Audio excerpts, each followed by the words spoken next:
আমার বিয়ের আগে আমার শ্বশুরবাড়িতে এসব ছোট মাছের চল খুব কমই ছিল। সাধারণত বড় মাছই খেত।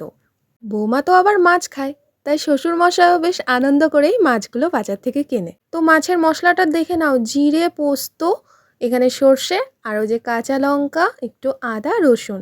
মাছটার নাম কি বলো তো? মাছটার নাম পার্শে পটল। আমি নিজেও জানতাম না। আমার টিচার ওই যে আছে আমার মা, মাকে ফোন করে, ভিডিও কল করে, হোয়াটসঅ্যাপে ছবি পাঠিয়ে তবে মাছের নাম জানি। তো এই মাছটা একটু আসছিল, আর এটা সমুদ্রের মাছ।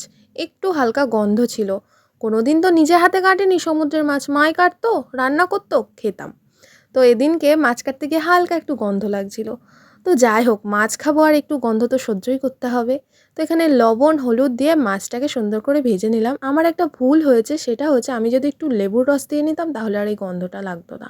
মাছ ভাজা কমপ্লিট হলে মাছ তুলে নিয়ে ওই তেলেই একটু পাঁচফোড়ন দিয়ে, পেঁয়াজ দিয়ে, আরও ওই যে বেটে রাখা মশলাটা যেটা আমি শিলপাটায় বেটেছিলাম সেটা দিয়ে হালকা একটু কষিয়ে পরিমাণ মতো জল দিয়ে, লবণ হলুদ দিয়ে, ভেজে রাখা মাছটা দিয়ে ফুটিয়ে নেব। এই দেখো, ফুটিয়ে একদম সুন্দর তেল ছেড়ে দিয়েছে। তো মাছ কিন্তু আমাদের কমপ্লিট। তোমরা যদি হালকা চিনি দিতে চাও চিনি দিতে পারো, আমি দিয়েছি কারণ একটু তেতো তেতো ভাব হয় তো শস্যতে, তাই। তো পার্শে পটলের ঝাল রেডি।